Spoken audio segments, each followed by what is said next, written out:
Welcome to the AUANews Inside Tract podcast, an official podcast of the American Urological Association. Thanks for listening. For more episodes of this podcast, visit www.auanet.org/podcast. Welcome to the AUA News Inside Tract podcast. I'm Chris Pitchford. I'm a urology PA with about 2 years of experience, currently working at St. Joseph Hospital in Bangor, Maine.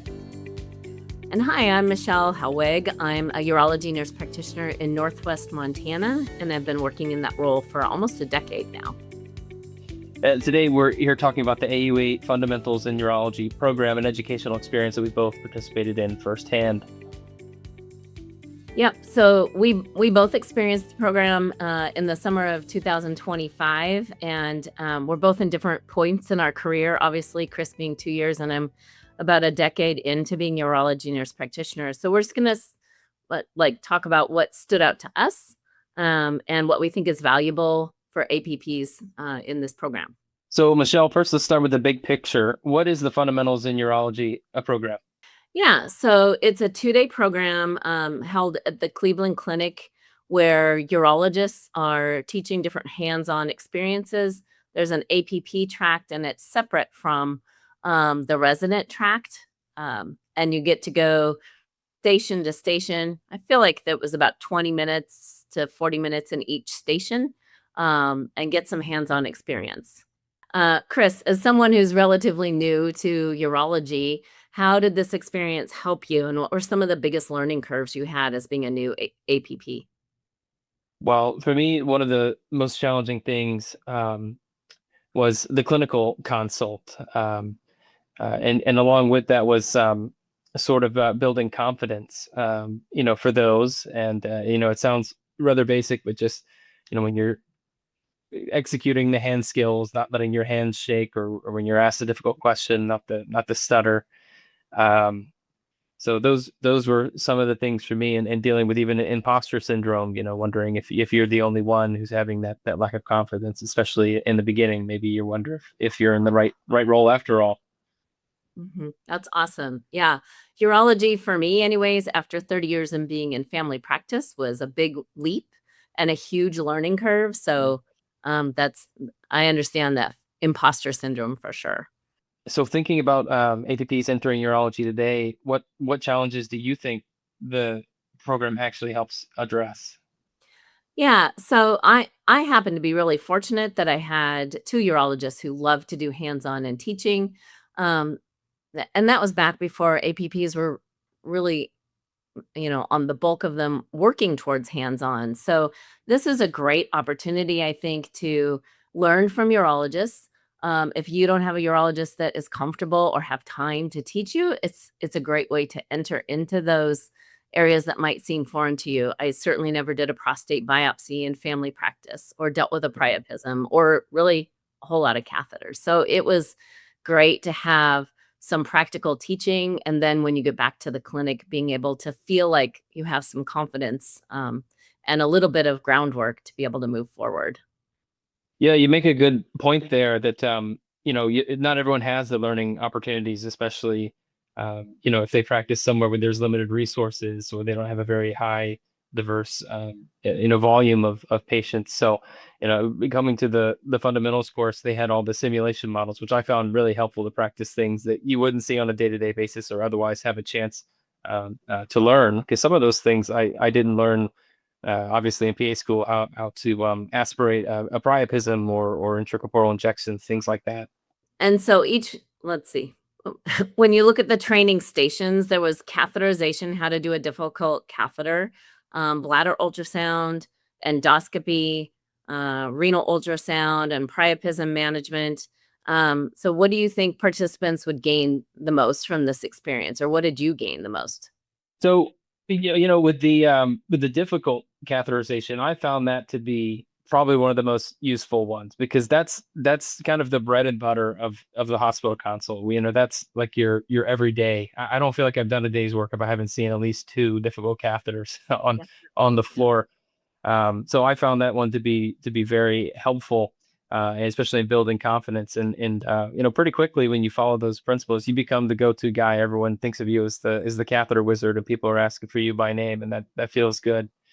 Um, for the things like cystoscopy, it sounds very basic, but I think it was nice to be able to practice in a non-sterile environment and really just Mm. focus on your form and your posture and like how to hold the cystoscope. If you don't have that, I just feel like everything else is a struggle after that. You got to build a strong foundation. So even just, being there with an experienced attending, who can show you how to hold and how to stand and kind of coach your form, I found that to be really helpful. Ultrasound is not one that I do very often in the clinic or on the floor. But for me, I think the real value of the ultrasound was holding the ultrasound probe actually made me think about how I'd look at the images later. Um, because looking at the ultrasound images, sometimes it just seems like it's all grayscale. It looks like a kind of a big blob, and you see all those different in the image stacks, you see, what kind of view it is, the sagittal view, I think it really helped me tie together and think about what I'm looking at after I held the probe myself and practice doing that, and actually seeing how me changing my hand position changed the view of the kidney. I found that very helpful. Actually, one of the most helpful skills, even though I rarely use it. It was more helpful for me in interpreting the images later. Yeah, that's awesome. I agree. I do just like you, do a lot of difficult catheters when you end up in the hospital for sure. So that's helpful. It's always helpful to learn new tips and tricks, I think. And then priapism management was something I was told I'd never have to do, and yet I seem to do it frequently. So it was nice to learn some other tricks. One of my urologists always says, if you get 5 urologists in a room, you're going to have 5 different ways of doing things. Mm. So it was nice to get ideas from different urologists and be able to feel confident in finding your own way to go about a task. I agree. It was nice to get several different perspectives on each skill. Yeah. Beyond the clinical education, the fundamentals program also emphasizes networking and building community. Why is that such an important part of professional development, especially for newer APPs, in your opinion? Well, I think, like I said, I was a family practice nurse practitioner for 30 years, and I thought it would be a piece of cake coming into urology. Mm. Um, but it was one of the biggest learning curves of my life, I think, of my professional life, and, there's a lot to learn, and I think if you don't get a good foundation and you don't realize, you have peers out there, it can be lonely depending on your working environment.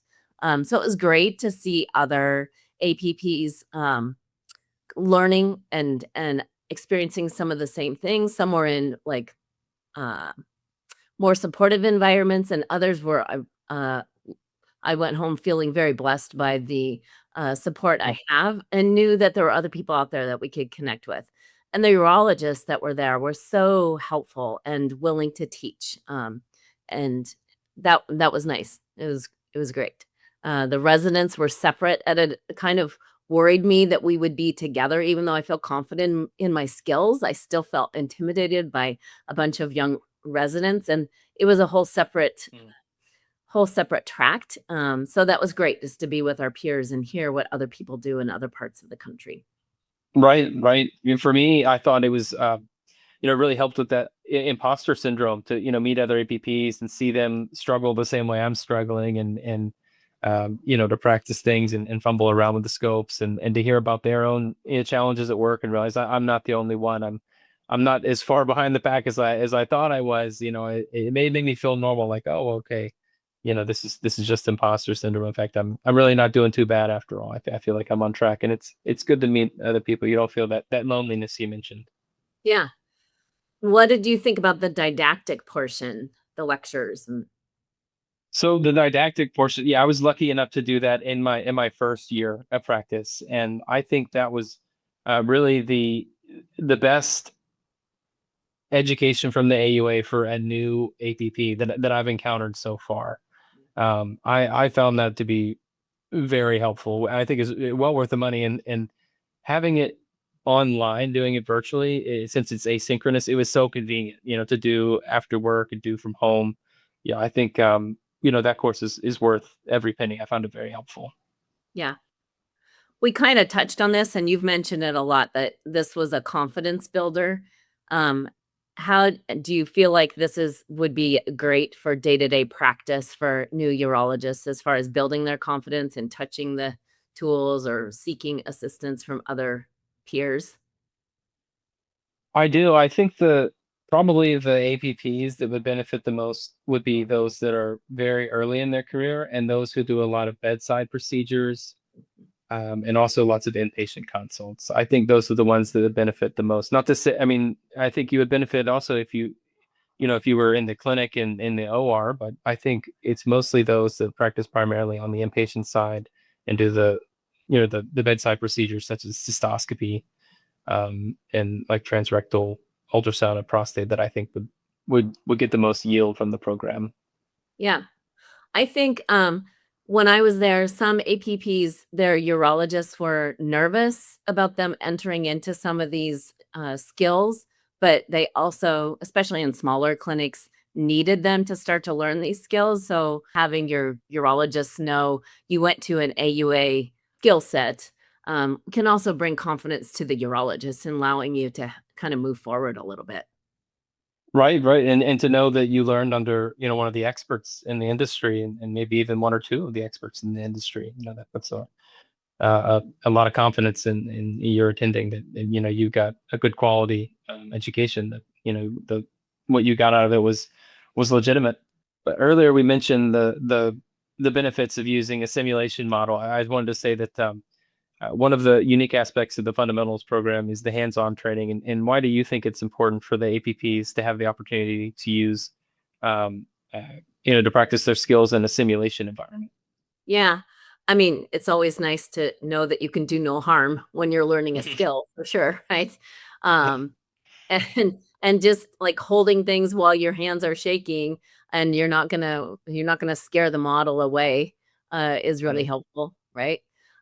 In my case, like I said, I was told you'll never have to deal with priapisms, and now I feel like I'm the one that gets called to the emergency room to go do those, and so being able to try some different things, on an actual really nice model, not something we just kind of created in our clinic to learn how, Right. different means of getting taking care of the patient, was really good, I think.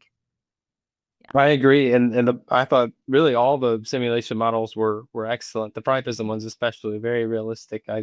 Yeah, gained a lot of confidence from using that, and that you could actually extract blood from them and things like that. I thought that was Yeah. great. I like the ultrasound one too, where you Mhm. could find a kidney stone or you could find a renal mass, and, like you, I don't do a lot of ultrasound, but I do prostate biopsies, but not a lot of renal ultrasound, but when now I look at those images or I watch the ultrasonographer, I can kinda, imagine where that's going and get a better idea and look at the images and figure out what might be there, so Right. It was definitely a perspective shift. yeah. So, who do you think would be an ideal attendee? I think we already talked about that, like new people for sure. Um, Mhm. and if someone's on the fence about going to this program, what do you think should tip them over to make the decision to go? So, in my opinion, the fundamentals course with the virtual didactic series is a worthy investment of CME time and funds. And I think the sooner you do it, the earlier in your urology career you do it, the more that you have to gain. Um, so that was definitely the case for me. I think it was a good starting point to kind of get sort of the basics, get exposed to the basics and the basic hand skills, the basic principles of things like hematuria, and the things that you see day in and day out. So I would say that if someone has the opportunity to do it and they're early in their career, I would encourage them to give it a try. Yeah. I think, I've watched APPs, succeed and be some of my closest peers, and I've watched some not ever embrace urology because it is such a unique specialty, and I think those that have a hard time embracing it don't take these things on early. The learning needs Mm. to come early, and getting over all the things we didn't learn in school or in our prior career in family practice or whatever we did. You got to jump in there, and the resources are there. And the quicker you gain that confidence in your learning stride, I think the more you'll embrace a really fun specialty. Right. Yeah, I definitely think, the courses like the fundamentals course help kind of close that knowledge gap that you have after school. The things, the extra things in urology that you may not have learned in the didactic portion of your APP training. Yeah. All right. Well, this year's program is taking place August 15th through 16th at the Cleveland Clinic in Cleveland, Ohio. To learn more and register, you can visit AUANet.org. Thank you for listening. This has been an AUANews Inside Tract podcast. Thanks for listening. For more episodes of this podcast, visit www.auanet.org/podcast.